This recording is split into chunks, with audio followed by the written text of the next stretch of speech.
may be seated.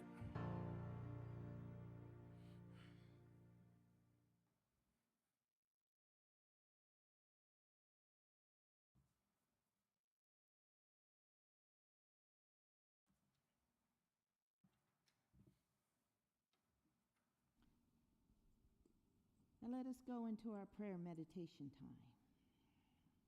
So get comfortable in your seat. Empty your hands and your laps.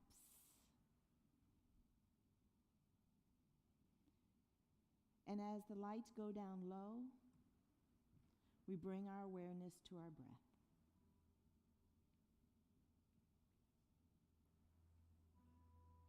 And we just notice as we breathe in through our nose and down the back of our throats, our lungs expand, our abdomens expand. We hold for just a moment, and then we release and exhale. Abdomens lower, chest lowers. We feel the breath up the back of the throat, the exhale, and out through our mouths. Breathing in through our noses and out through our mouths. In through our noses and out through our mouths.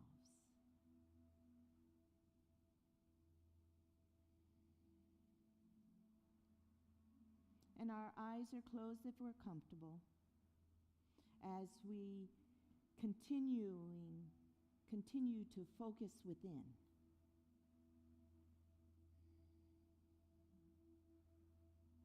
And we allow that awareness to drop into that sacred, safe space within us.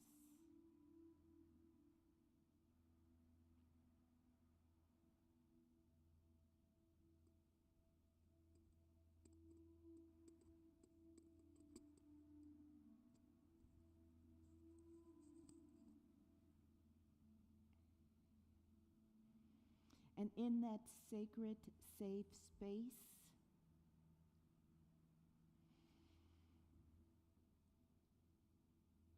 we rest in the divine energy of love. We become one with one another because we are one with our Creator, our God. In whatever name you choose to refer to that creative energy that manifests as all things, small and great, in our world, in our universe, and beyond.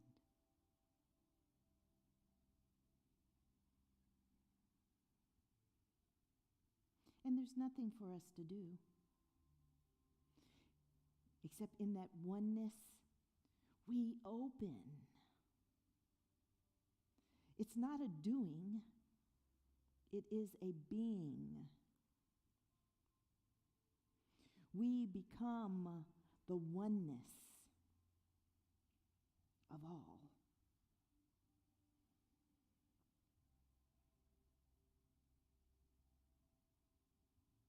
It is part of our faith. And it brings hope as our lives unfold. And so we embrace this time in its fullest.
than it is in this place of oneness, of stillness. We are revitalized despite what is going on in our lives. We are energized. We are filled with love and peace.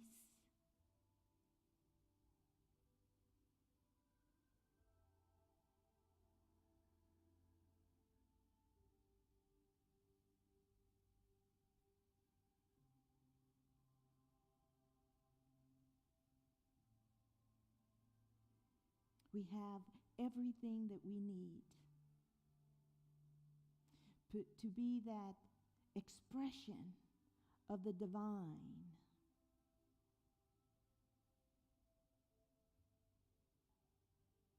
To be the example for our loved ones.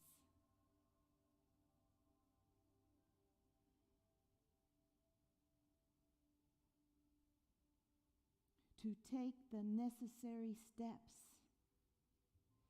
to love and care and help others.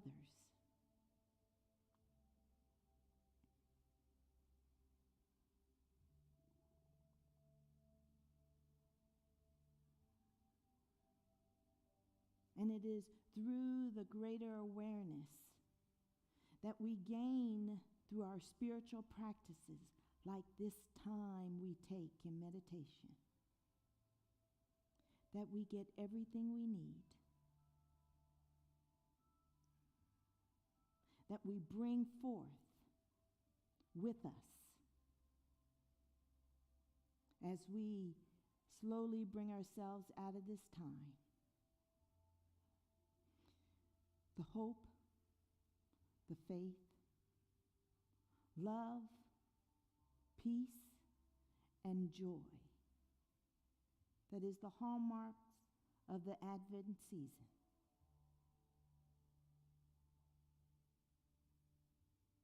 And so we focus on our breathing again, feeling lighter, feeling more joy as we breathe in and breathe out. In and out. We become more aware of our surroundings, the music, the velvety softness behind our eyelids. And when we're ready, we open our eyes and we let that inner light shine forth. And so it is.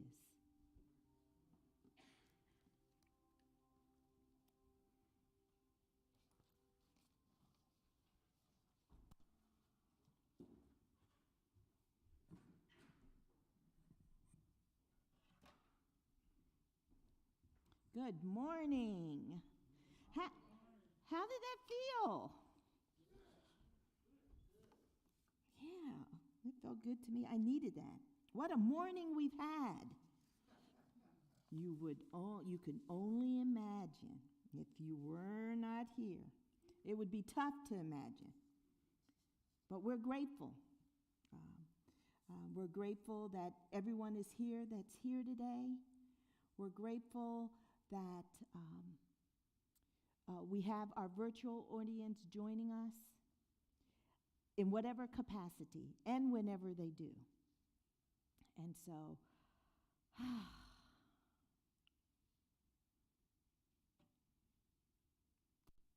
so how was your Thanksgiving? Okay, I hear great. I hear nice. What else? Oh, wonderful. I heard stuffed. What was that? Rested? Blessed. All right, got it. Oh, I hear football. Well, was there lots of? Yeah, there's usually lots of football, right? Lots of football. Okay, very good. I think I watched 5 minutes while I was eating dinner one of the days. Oh, and then there was the cup, soccer, the World Cup. Yes, yeah.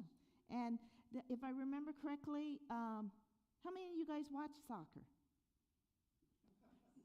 One person. I didn't hear you, Earl. And didn't the U.S. play England? And we won, didn't we? Oh, that's right. It was 0-0, right? Oh, I remember. All right, well. Now, will they have a chance to play again? Okay, 3 more days of it. All right, so we just send love and light to our U.S. team, and know that they will be inspired to claim what is theirs. How's that? Okay. Let's see. So my Thanksgiving was great. I was in Colorado. I spent time with my family, and that was wonderful. This would be not my grandchildren. They're in Charlotte. So I spent time with my son. No, not my son. With my brother and sister and their families there. And so that was really nice. And the traveling wasn't that bad. I masked up, and it's interesting that very few people mask up now on the plane. And I think that's something that we need to, even though we're in our 3rd year of COVID and that there's the vaccines and everything, we still need to be cautious, okay? And if not for ourselves, for others or for our loved ones, if we aren't concerned about, contracting COVID.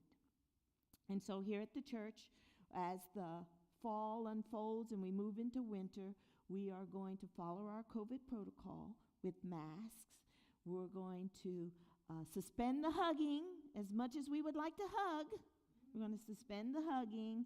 We're going to maintain our 6 feet and whatever protocols you use when you're away from here. We encourage you to abide by them. So, a music history professor at the University of Kansas at Lawrence was lecturing about a early 16th century composer whose work was based on the church year. He interrupted his lecture to ask this question of his students: does anybody know who decided when the seasons of the church year were to start? For example, who decided when Advent would start? Who decided when Lent would start? And the other religious ideas. The only response he got from his students was a blank stare. He asked again, does anyone know?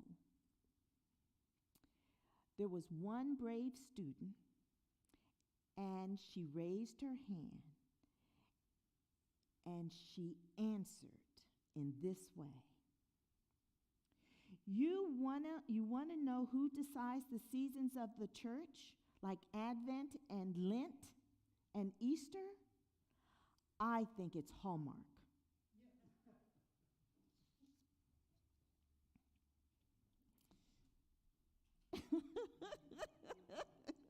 I thought that was a funny one. I got a few laughs for our virtual audience. I got a few laughs. Okay. Hopefully you laughed too.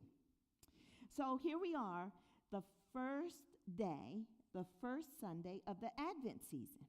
Now, this season, I normally call it the holiday season, so that I can honor not just the Christian holiday of Christmas, but Hanukkah and Kwanzaa. It's one of my favorite holiday season and holiday time of the year.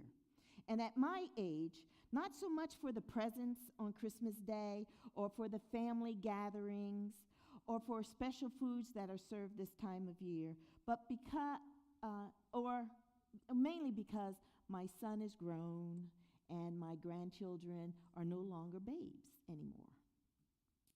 But I enjoy it because we are highlighting and zeroing in on a great opportunity to grow spiritually, to foster a greater awareness and expression of the Christ child, or what we refer to as our Christ consciousness, reborn in us. The title of Unity's Advent booklet for the season is A Christmas of Light and Peace.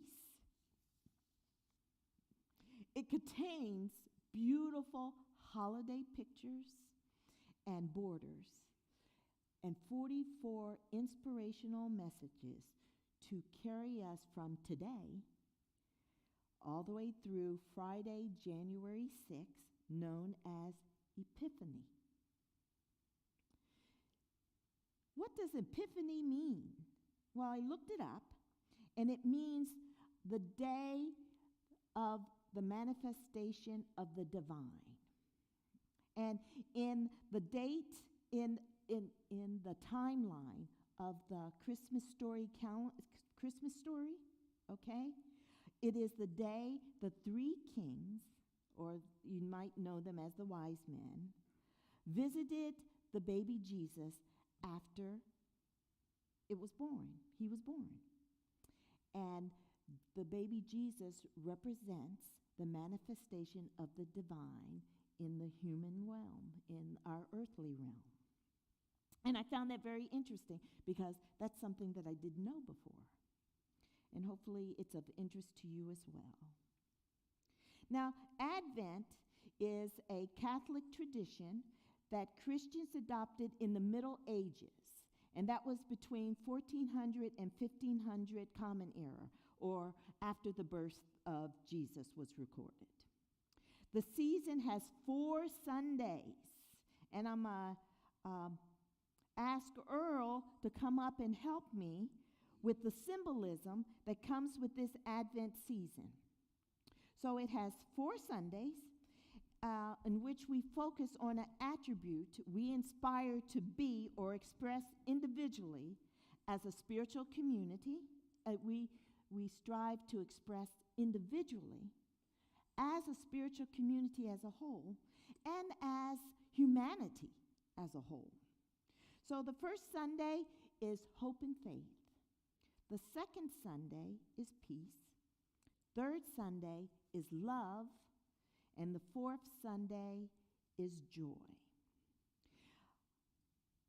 Now, most Unity churches will have the Advent wreath and candle assembled so that we can light a candle for each of those Sundays. And so Earl, the president of our board, is going to show you the symbols as I talk about them. So the first symbol is the wreath. So would you hold up the wreath? And that way everyone can see in the audience as well as online. Okay, all right. And the wreath itself, which is made of various evergreens, signifies continuous life because there is no beginning and no ending in a circle. The evergreens, that trees that have made up the wreath, represents eternity as well, or longevity, because the evergreen tree lives somewhere between 200 and 800 years if all conditions are met. Okay. And so again, eternity represents the eternity of God, as well as the immortality of the soul and the everlasting life of the Christ within each of us. And so that is our foundation for our exhibit. So you can lay it down. So now keep in mind, Advent means the coming. The coming, it announces the coming birth of the Christ, the light of the world. This holiday season is a time of light with us, okay, and in our lives. So during Advent, we celebrate the light, thus the candles that will help make up our Advent wreath display. So the first candle is the pillar. Now, you've seen this candle before. It goes in the center of our wreath. Now, we normally light this candle every Sunday, normally, but not today. We will save that for our Christmas Sunday. Now, we call this the Christ candle because it reminds us of that Christ light that's within us, that the divine energy of the Creator is within us. Next, I'm going to have Earl bring over the taper candles. We have 4, okay? Now, each of the 4 candles represents an attribute of the human heart. So, one candle will represent hope and faith. A second candle represents peace. The third candle represents love. And the fourth, joy. Today, we will light the first of the 4 taper candles.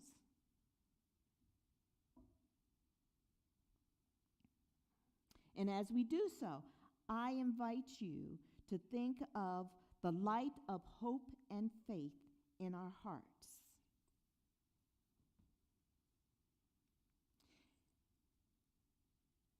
And he's using, good catch, Earl.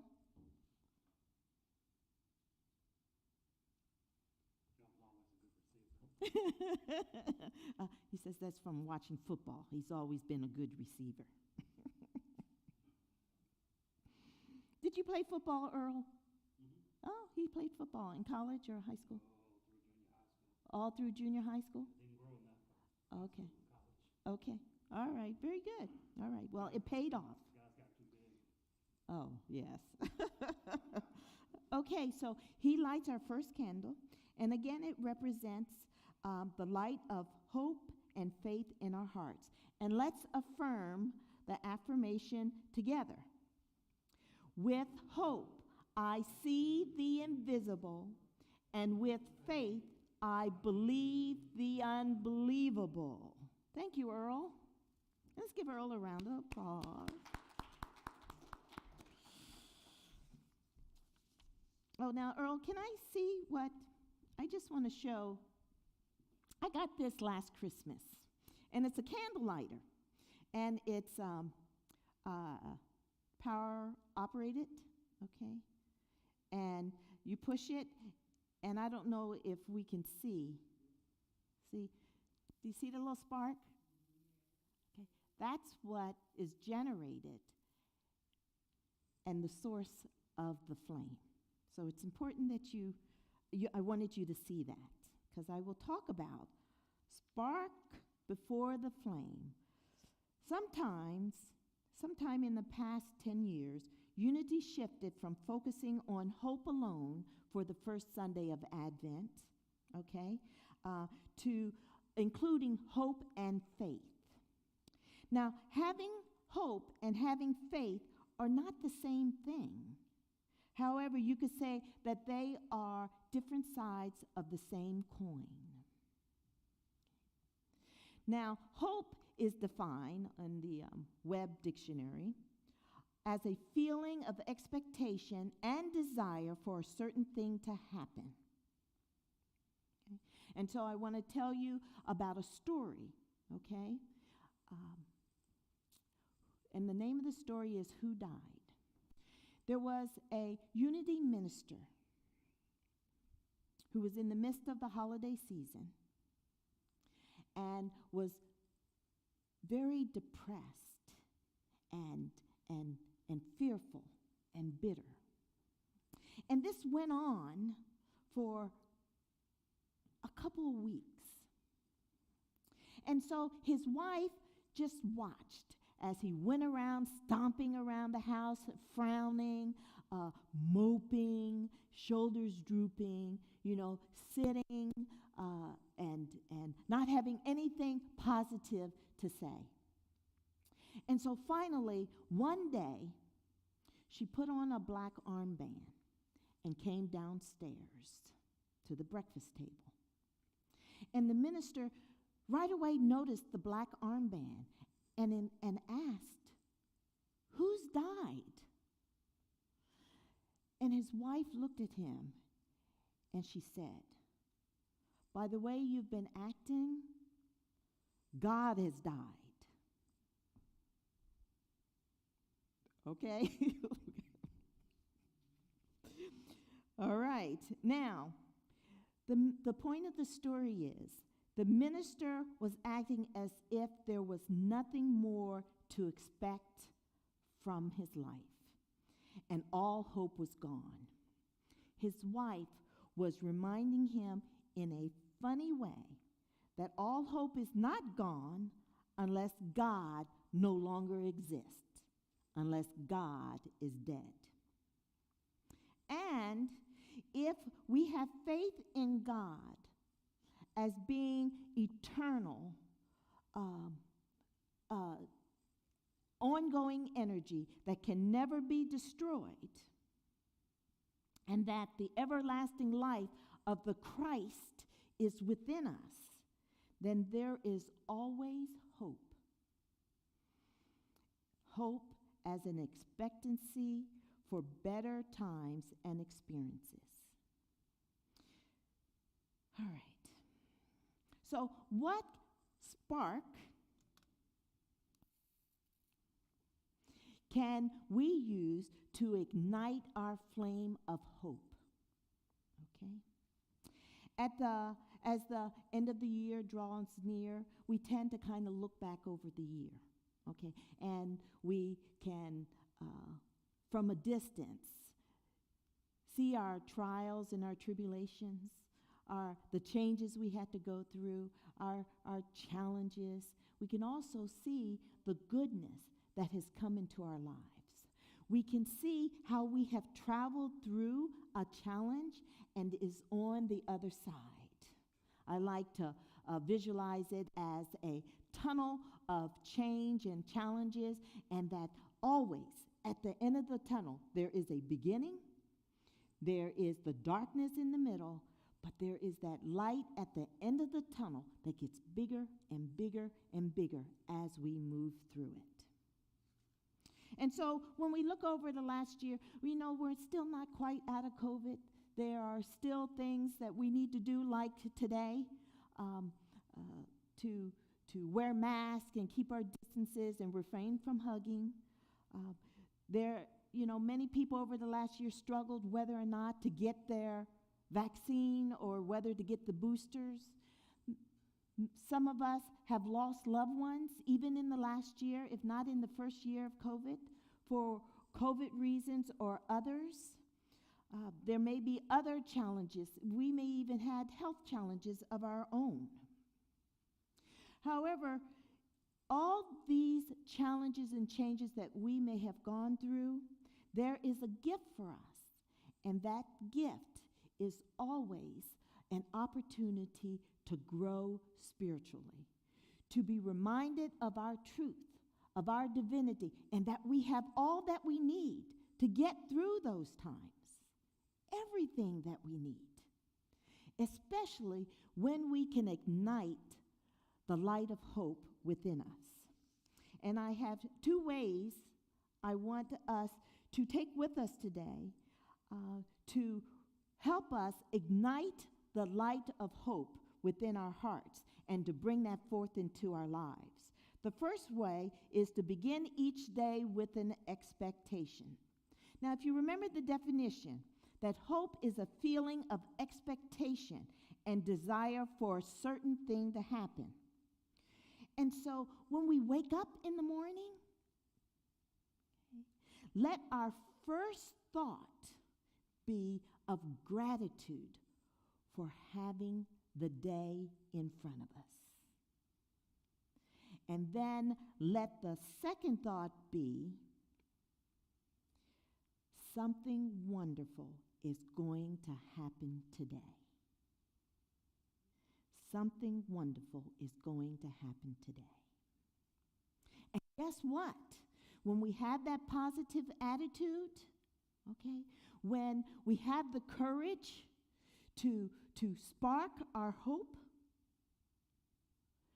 then guess what happens? We end up being able to see the positive in our day. And that even sparks more hope as we go through any challenges in our lives. The second suggestion is to focus on what we can change. And what brought to mind when I typed that was the Serenity Prayer. And it's a beautiful prayer that we can use, especially if we're feeling hopeless, if we're feeling like we don't have control to make a change, to keep us from having to experience one of life's challenges. And the Serenity Prayer, I'm going to ask you to close your eyes and let these words wash over you. God, grant me the serenity to accept the things I cannot change, the courage to change the things I can, and the wisdom to know the difference.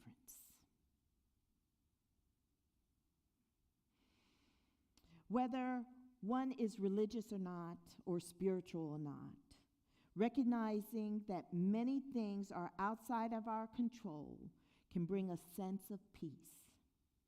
When we recognize, now this is the gift, when we recognize we don't have control over something, we also recognize when we do have control over something. And then that brings me to faith. Faith, let's see, I think I have this. There's the Serenity Prayer. Faith, okay. And this is Reverend Saba Manchugazi. He is the senior minister of the Unity of Huntington, New York. And he writes in our Advent booklet, hope is not faith, but it is a very necessary starting point. It is a way of saying that you believe it is possible for you to overcome challenges and experience a better life. Faith is defined by complete trust or confidence in someone or something. Now, I have a brief story about a family in the Midwest. In the middle of the night, their house caught fire. It was a family of 5. And so the mother and father and 2 of the children made their way through the fire down and reached outdoors. When the father looked back, he saw in the window the youngest, okay, and the young boy was rubbing his eyes. And so the father knew, based upon the flames and the smoke, he knew not to go back in the house. So he went as close as he could, and the young boy had lifted up the window. And he was still rubbing his eyes, and the father said, "Son, I'm here. Jump and I'll catch you." But the young boy couldn't see his father. And so he replies, "I hear you, Father, but I don't see you." And so the father said, "Trust me, jump and I will catch you." And the young boy jumps, and the father catches him in his arms and saves his son's life. The point of the story is, the boy could not have been saved unless he jumped. The boy had faith in his father. However, there needed to be more than just faith in the unseen. The young boy needed to take an action. He made the commitment to jump, and his life was saved. It made me also think of this scripture. Now, James is one of the 12 disciples, and James was writing to the diaspora, okay? And he says this: so faith by itself, if it has no works, is dead. And so that's what the story reminds me of, is that we can believe in the unseen, but there's more for us to do, and we are called to do it as we grow spiritually. And that is, yes, believe that our life can be better. Yes, believe we will make it through a challenge to the light at the end of the tunnel. But we also don't stand there in the middle of the tunnel and not do anything to help us reach the light. And so that's where action and faith together helps us to be and bring forth the better life, to make it through our challenges, to have the strength that we need in order to endure. Consider, believing in the unseen is not enough. Action is needed along with believing. The boy in the story had faith in his father, even though he couldn't see him. But when he jumped, he made the commitment. And so when we take steps, we commit to bringing forth a better life. So, I have just one spark to light our flame of faith, and that is continue to work on developing our spiritual life. And it doesn't matter where we are on our journey of expressing our Christ light, of being the expression of God in our world, in our family's life, in our own lives, as we let God flow through us. Okay? And developing a spiritual life, it's unique for each one of us. And so I spoke about the Advent book, and it is an inspiration to me this time of year. And so the Daily Word is an inspiration. So reading spiritual literature that resonates with the teachings we have chosen to follow and to adopt is one way to develop our spiritual life. Coming here on Sunday, praying for yourself, your family, for others in our world, doing what we're called to do to participate in our governing of our country, to participate in bringing peace within our own families, our city, our country, and the world.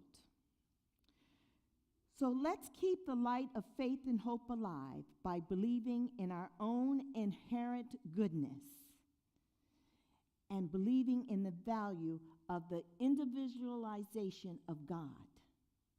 Because our faith is formed by our connection and our belief in God, even though we may not see the creative energy except as it manifests in our earthly plane.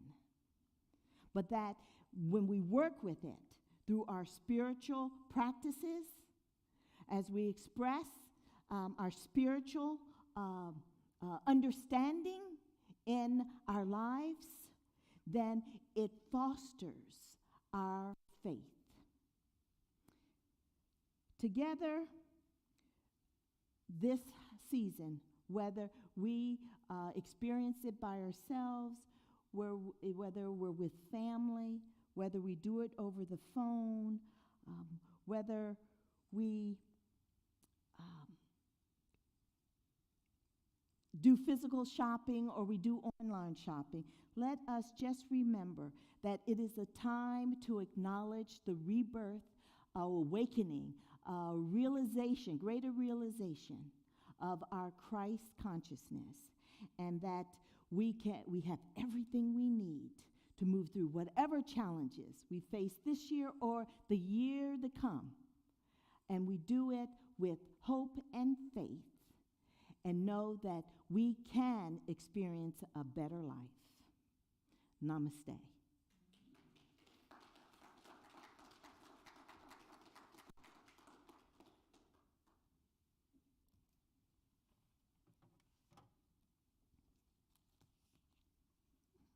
No, come on.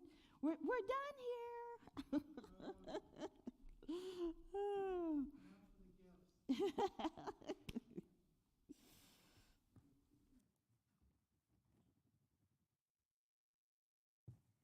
The time has now come for the blessing of our tithes and offerings. We'll ask the ushers to come forward.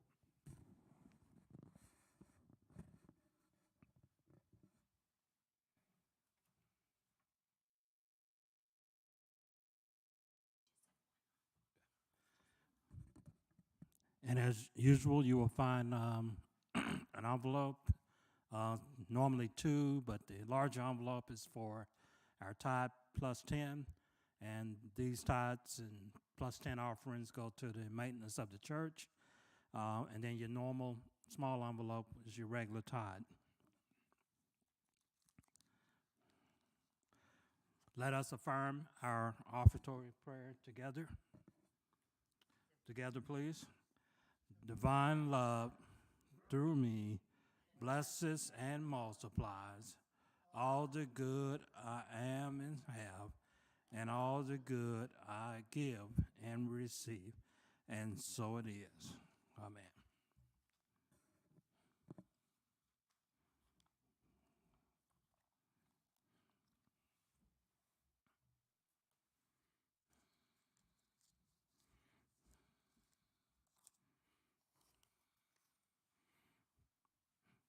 Michael, you have any low music or soft music?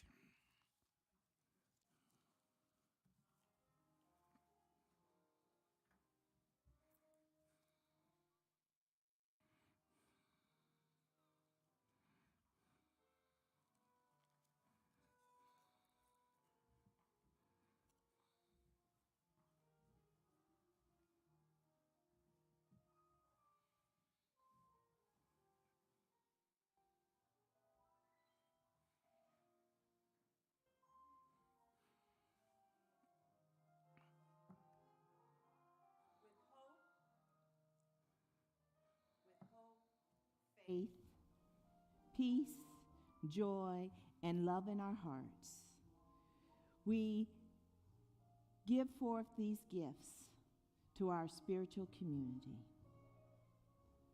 And we see them multiplying,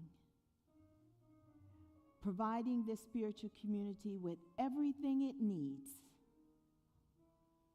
to fulfill its mission and bring forth a vision of love and peace in our world, and that everyone's needs are met in the right and perfect way. And so it is.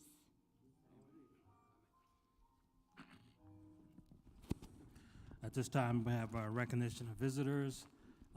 We don't see any in the audience. We may have some online, so we ask that you stretch your arms and let's acknowledge one another. We love you. We bless you. We appreciate you. And we behold Christ in you. All right, our announcements. We just found out today that Jenny Wells is back in the hospital. So please keep her in your prayers and her family in your prayers.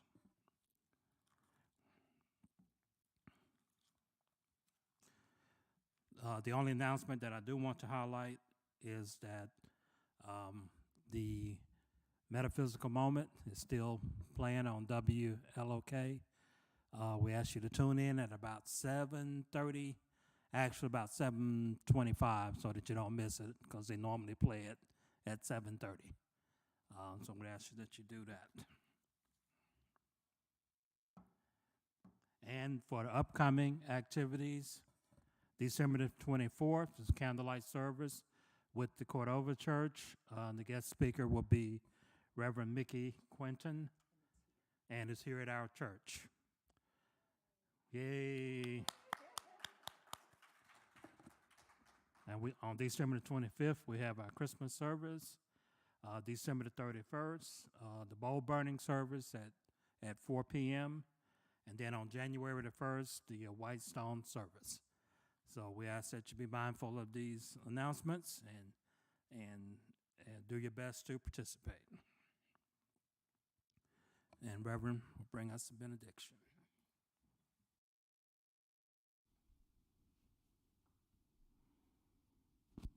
I certainly thank all of you guys for coming today, all of you. It's so good to see you. And we'll just hold in prayer everyone who's healing in our community in one way or another, whether it's having to do with health issues or the loss of a loved one. So please stand and let's join together in singing our peace song, knowing that we visualize peace throughout our world. And then we'll sing our prayer of protection. Together, Michael, Maestro.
And our prayer of protection.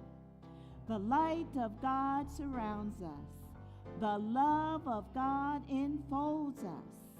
The power of God protects us. The presence of God watches over us.